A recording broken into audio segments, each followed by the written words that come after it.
this class we will take up the obligations and rights of lay members of Christ faithful. Lay members of Christ faithful.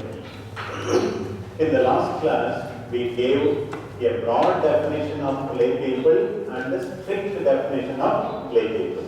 Remember, no? What is the broad definition? Negative definition, that is. Simply, lay people are those who are not clerics. Lay people are those who are not clerics. So, 207 paragraph 1 says, by divine institution in the church there are clerics who are also called the sacred ministers. All others are called the lay people, we say. Who are the clerics? Deacons, priests, bishops. Very good. Sometimes even when I ask MCL class students, they are hesitating to answer, means you are much better than MCL. So very clear. The clerics are deacons, priests and bishops. How does one become a cleric? By the reception of diaconate. By the reception of diaconate. The code said those who are not clerics are lay people. Those who are not clerics are lay people. That is what is given in Canon 207, paragraph 1. So now we said also a more strict definition of lay people. Lay people in the strict sense are not only clerics, they are not religious. They are not persons who make the profession of the evangelical counsels. Religious and secular institute people, they make the profession of the three evangelical counsels: chastity, poverty and then obedience. And then also positively they participate in the Raya by baptism and confirmation. Positively they fill the temporal order with the values of the gospel. Temporal order with the values of the gospel. In other words, the so-called secular character.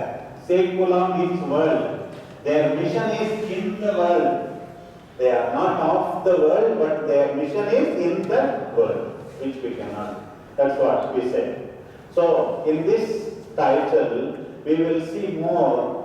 I think when we look at the canons, it gives an impression that it doesn't simply speak of lay people in the broad sense, but lay people in the strict sense. Especially people in the world, family life, whether they are married or unmarried. So, such kind of people's special obligation and rights are mentioned there. The first canon says, this title alone is not the only part where the rights and obligations of laity are discussed. More than that, there are also other canons. For example, the first section refers to all Christ faithful. You understand? Including the laity.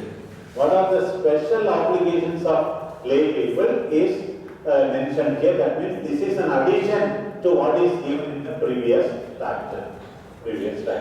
So that's what the first canon says. Somebody read the first canon loudly. Your voice is recorded also. Don't read wrongly. Okay. First canon. Members of Christ faithful have duties and rights enumerated in the canons of this title. In addition to these duties and rights, which are common to all Christ faithful and those stated in other canons. So, the first canon itself says their duties and rights are not only given in this title but also in other canons. Their duties and rights are given in other canons. This adds nothing. Then we come to canon 225. You can title it as obligation and right of lay people to proclaim the divine message of salvation. Proclaim the good news. That is the obligation of all Christian faithful, and lay people have also a special obligation. I was telling you last class that during the mission Sunday, every time they will insist on this. And the priest will say, I cannot work in the factory. you are working in the factory. I can't work in the government office, you are working in the government office. In these places, you should find out ways and means to proclaim the gospel. And what is the best way to proclaim the gospel? It is the witness of life. Witness of life. This is what both paragraphs are saying. So you have to proclaim the gospel. You have to permeate, fill, slowly leaven, like a leaven. You have to fill the whole world with the values of the gospel. Whole world with the values of the gospel. So that is what is given. In some situations, only lay people alone can preach the gospel. Priests are not allowed to go to some areas. You are in the military, for example. So there, other poor soldiers, you can somehow tell them about the word of God. Some situations. Or business, trade. Some activities are normally forbidden to the clerics. So in all situations where priests and religious cannot enter, lay people have a special obligation to proclaim the gospel. You have to tell it, and then I already told you Canon 5:19. The threefold function, teaching, sanctifying and governing, must not be exercised by the parish priest individually. You have to always co-opt people. Of course, Canon 767 says the homily is reserved to priest and deacon. Homily is reserved to priest and deacon. That's why our brothers who are in the 4th year, who are not ordained deacons, are not allowed to give their homily. But then other type of preaching is allowed by the lay people. So oral preaching and preaching through life must be done by the lay people. Okay, another brother, please read the first paragraph slowly, loudly. Yeah. Since lay people, like all Christ's faithful, are deputed to the apostolate, the baptism and confirmation. What is the source of this preaching ministry and teaching ministry? Baptism and confirmation. They are bound by the general obligation and they have the right, whether as individuals or in associations, to strive so that the divine message of salvation may be known and accepted by all people throughout the world. See, divine message of salvation must be accepted by all people throughout the world. You have to strive, you have to make effort. That is given here. Source is baptism and confirmation. The code uses both the words. They have the right, they have the obligation.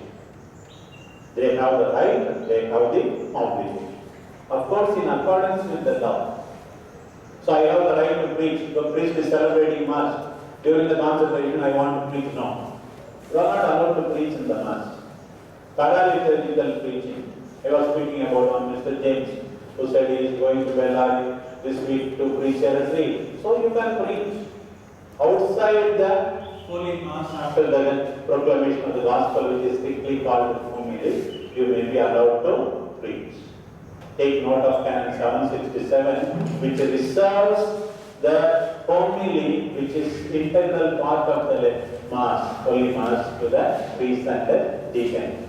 So your second year, next year, third year already, you will be going for ministry. The parish priest asks, brother, you preach today. You tell them, Father, our canon law professor told us that we should not preach, Father, till we become deacons. You have to tell them. You have to tell them, don't preach. Okay. The second paragraph of the canon, another person, please read. 225, paragraph 2. They are also, according to the condition of each, the special obligation to permeate and perfect the temporal order of things. Note that expression, permeate. The incense stick and the smell that comes out of it permeates the whole room. Like that. Permeate and perfect the temporal order. Temporal order, worldly order. World. Permeate the world. Yes, continue. With the spirit of the gospel. With the spirit of the gospel. Fill the world with the spirit of the gospel. Their special obligation is in this way, particularly in conducting secular business and exercising secular functions, they are to give witness to Christ. yes, secular functions. Sometimes some of the priests are doing secular functions. You know, Acts of the Apostle 6th chapter. It is not proper for us to concentrate on distribution of food to the widows and neglect the word and prayer. Many priests are only supervising the building only. They concentrate more on them. Preparing the homily, they don't have time. There are things which the people of God can do. Only we don't trust them. We say that they will swindle the money. If the priest swindles, no problem. Like that. Many priests are also swindling. What can we do? You have to trust people. You can employ people for secular business, especially in the affairs of the church. That is one of the accusations against the Catholic Church. On the other hand, there is greater transparency with regard to the spending of money in the non-Catholic churches. They say everywhere there are scams, but we have to see: is it for this I was ordained? Should not be a lay person in the parish who is willing to do it? You don't trust the lay people. You yourself personally count the money. Especially take the 500 rupee note, 1000 rupee note and put in the pocket, and then you forget to put in the church account. Don't do that. Priests also should not do that. So there are things which the lay people should do, and we have to trust them. Okay, we go to the next canon, 226. This speaks about the lay people building the church through marriage and family. Obligation to build up the church through marriage and the family. So they have to lead a holy life. All are called to lead a holy life. Through marriage also they can lead a holy life. Through family, that is given in the first paragraph. The second paragraph speaks about obligation of the parents to educate the children. Educate the children. Obligation. Primary obligation of the parents to educate the children. So it is their obligation. The canon speaks about 1055 is on marriage. It says, what is the purpose of marriage? Good of the spouses, procreation and education of children. Two purposes are given for any marriage. So their mutual well-being. The mutual well-being. And then procreation and education of children. So here you build the church through marriage. Secondly, you also realize that you have the right and obligation to educate the parents. If somebody excludes these at the time of marriage itself, we will call that marriage invalid. I marry only to make use of her for my own well-being, not for her well-being. I marry that I may take revenge on her. I marry that I may get money from him. I don't want children, I will not educate them. If such an intention is there at the time of marriage, then such a marriage will be invalid. Because this is the purpose of marriage. In the old code, there was primary purpose and secondary purpose. Now, all the purposes are equal only. Mutual well-being or the good of the spouses and like that. Okay. Read the canon 226, first paragraph. Please intervene. Feel free to ask me clarifications when you don't understand any word. Not only the canon, any word. Yes? Those who are married are bound by the special obligation in accordance with their own vocation to strive for the building of the people of God through their marriage and family. Yes. Through their marriage and family. One of the difficulties in some of the parishes, even in Singapore, it was referred to me. There are some women all the time religion of Mary in the society, never taking care of the children. The children are all the time watching TV, the husband is saying food is not cooked and all. You have to perform your family duties. Your prayer, your activity for the church is not an escape route for neglecting your own family responsibilities. You have to tell these also to people. As long as my presbytery is kept clean by some women, I am happy. You should not say like that. First, take care of your husband. Have time for your children. That is also important. Through marriage and family. Commenting on Luke 10 chapter 38 to 42, I always used to say, Martha, Mary. No? Mary is sitting at the Lord's feet, not to escape the burdens of work. She is preparing herself to become a meaningful Martha. Mary is sitting at the Lord's feet to become a meaningful Martha. That's all. Contemplation and prayer. There must be this rhythm in our life also. So here the canon says, through marriage and family, have time for prayer, have time for your family, fulfill the responsibility. This is how they have to contribute to the church. Read the second paragraph regarding the education of children. Because they gave life to their children, parents have the most serious obligation and the right to educate them. Parents have the most serious obligation. Later on, book 3 speaks about the obligation of bishop, obligation of parish priest, and the obligation of the whole Christian community to provide Christian education. But who has the most serious obligation? It is the parents. The reason also is given because they gave life to their children. So it is a responsibility. So, obligation of the lay people to educate the children. The education should be holistic, not merely intellectual, physical education, psychological education, moral education, religious education. It's what is called a holistic education. Holistic education, if you only give intellectual education, only head will become big. The heart will be shrinking. So, comprehensive education has to be given. We go to the next canon, 227.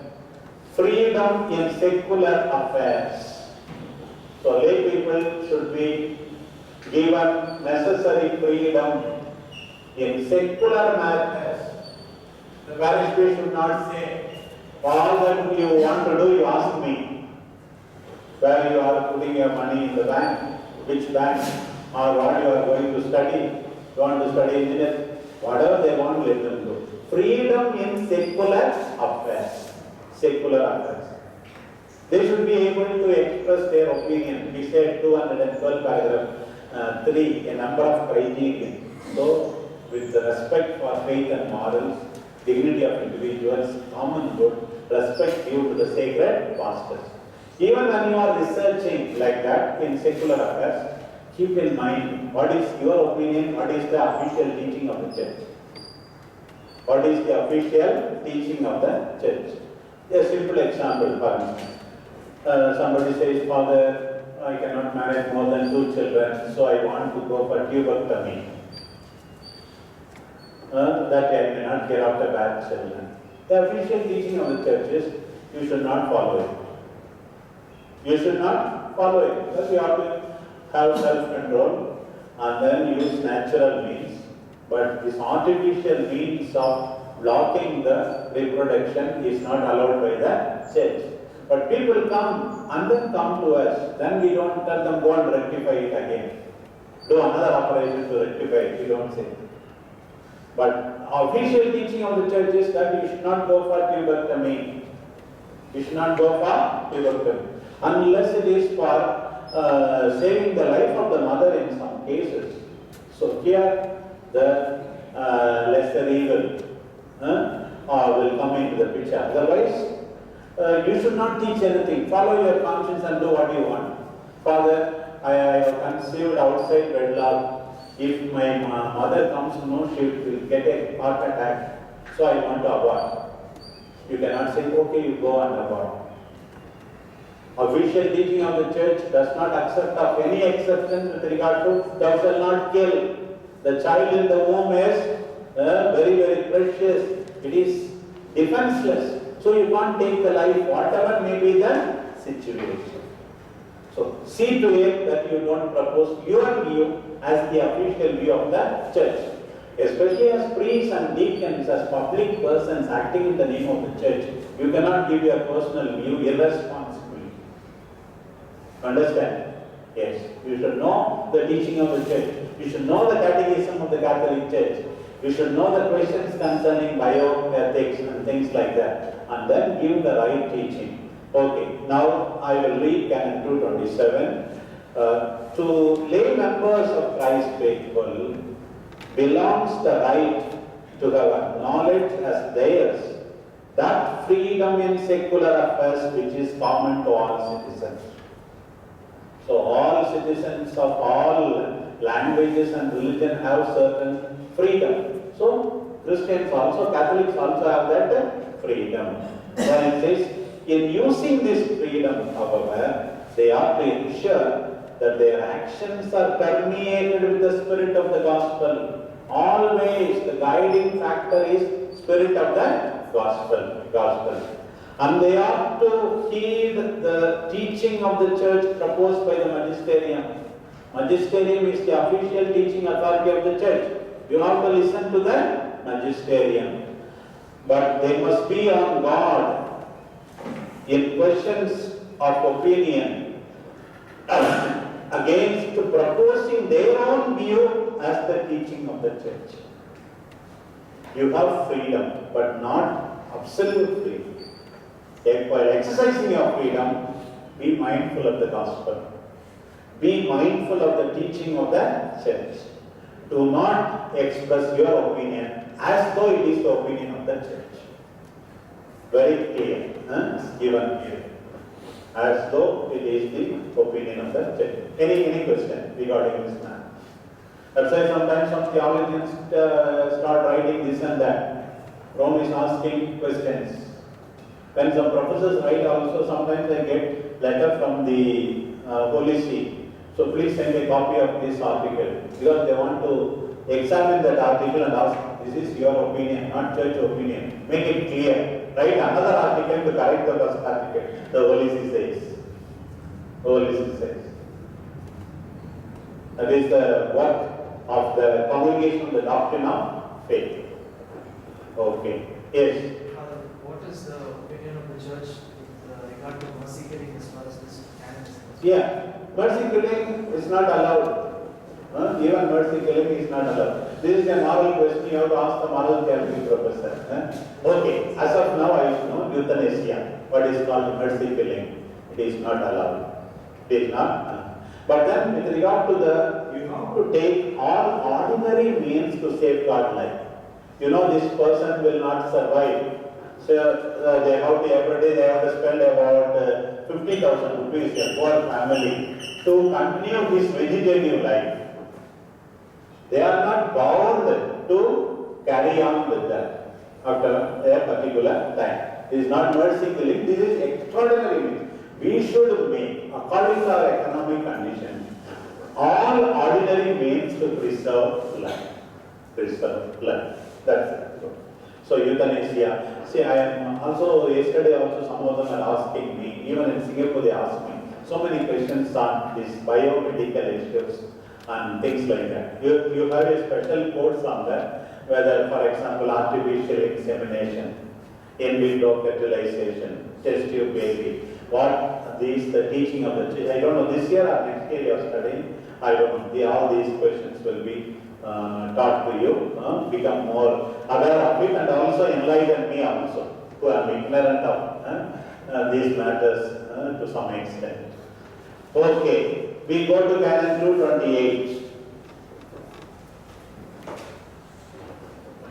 Right to ecclesiastical officers.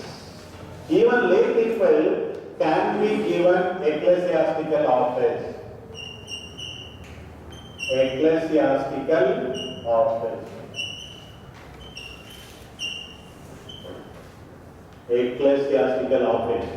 You have studied what is an ecclesiastical office. Let me see how many are able to say. Last year you studied. One of the questions is, what is an ecclesiastical office? At least you should not be far from the kingdom of God. Something you say.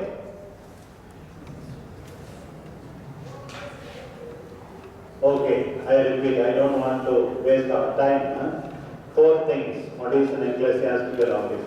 An ecclesiastical office is a monos. Monos means function, work,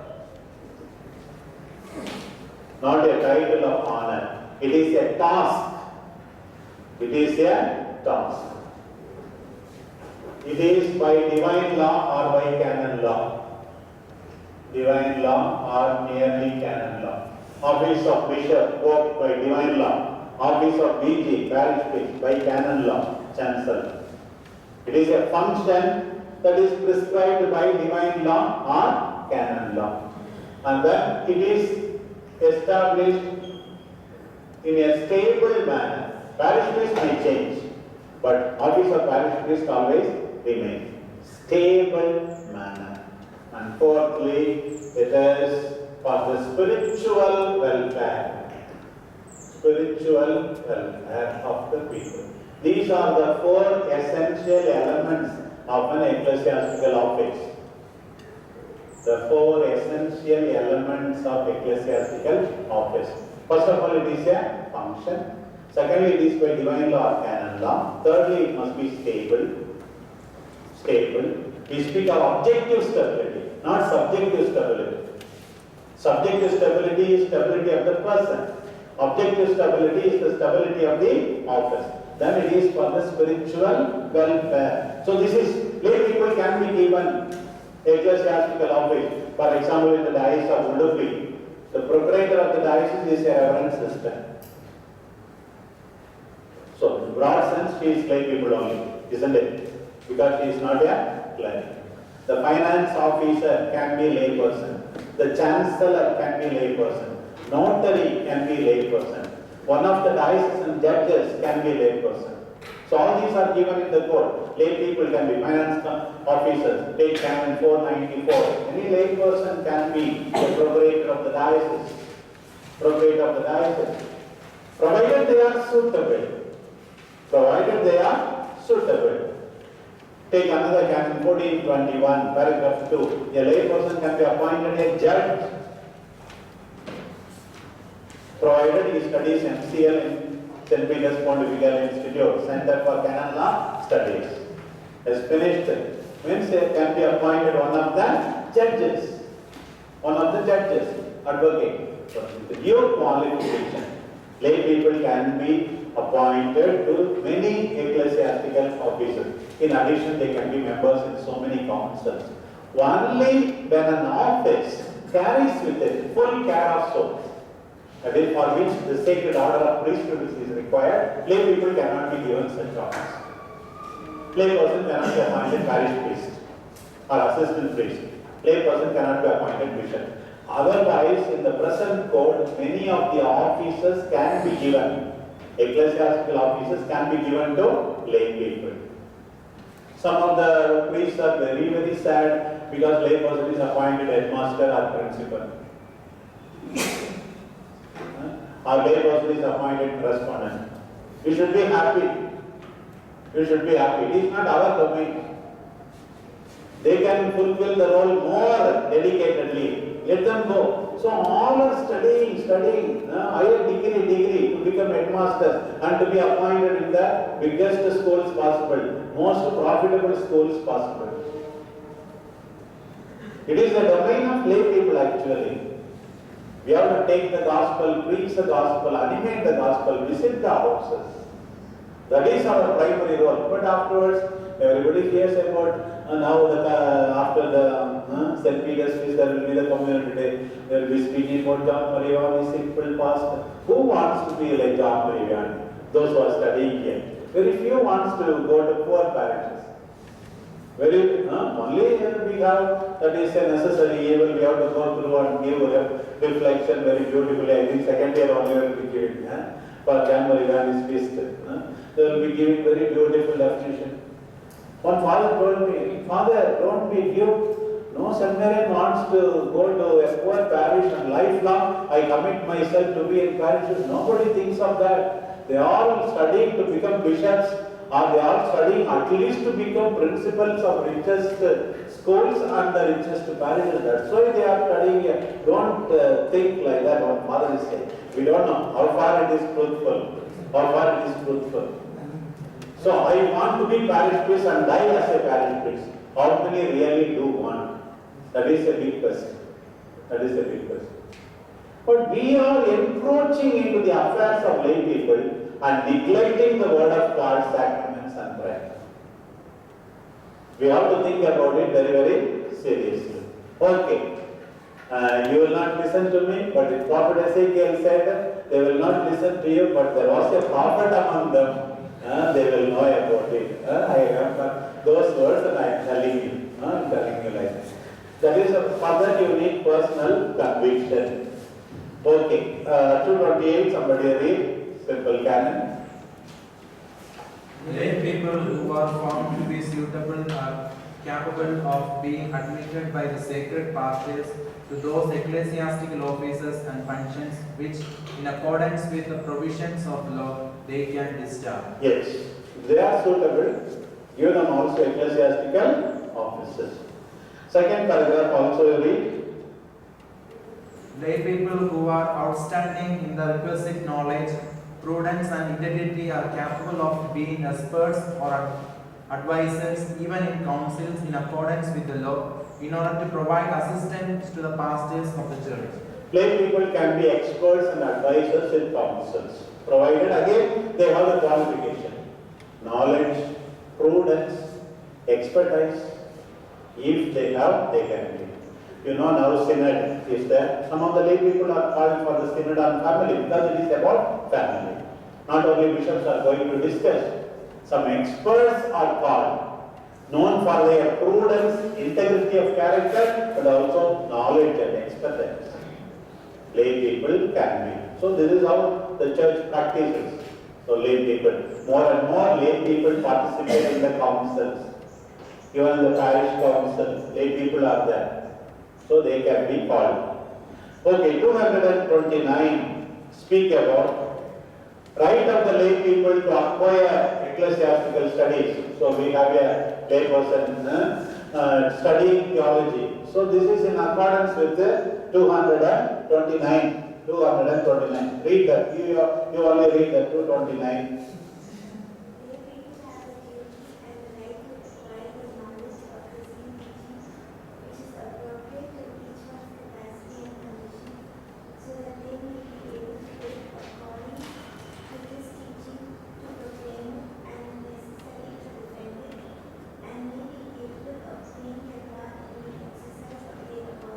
Yes, lay people have the right and duty and right to acquire the knowledge of Christian teaching.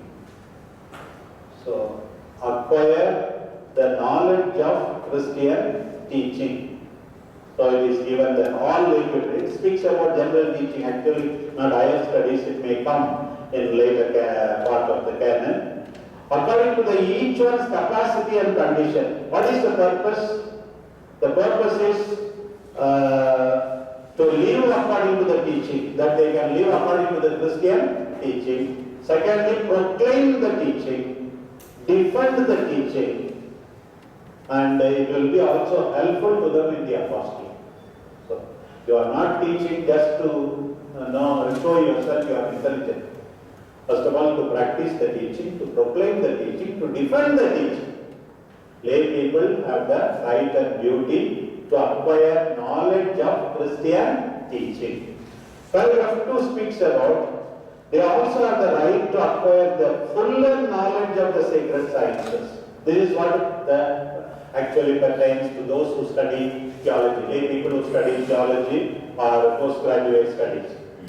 The first paragraph speaks about general knowledge, like extension course.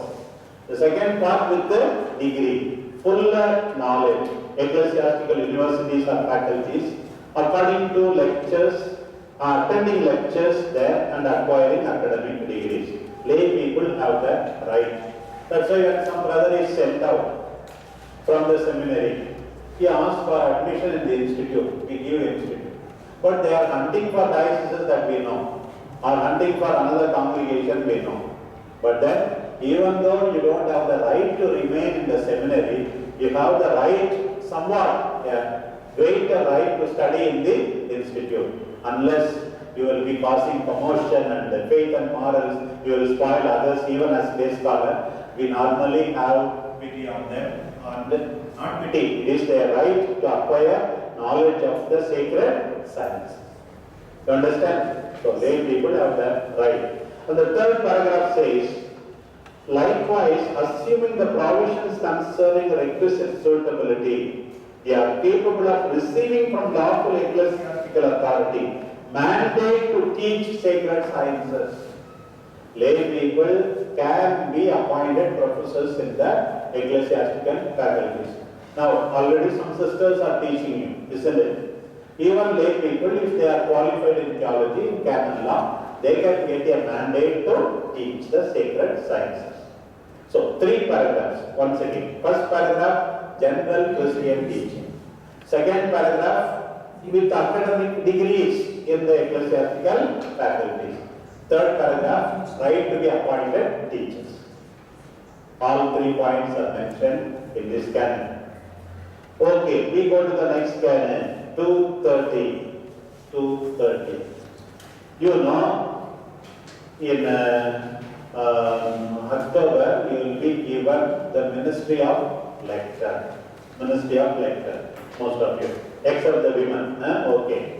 Most of you will be given the ministry of lecture. Lector and acolyte are now lay ministries. Though in the Oriental Church it may still be called minor order, in the Latin Church, lector and acolyte are lay ministries. But candidates to priesthood are required to exercise these lay ministries for an appropriate time.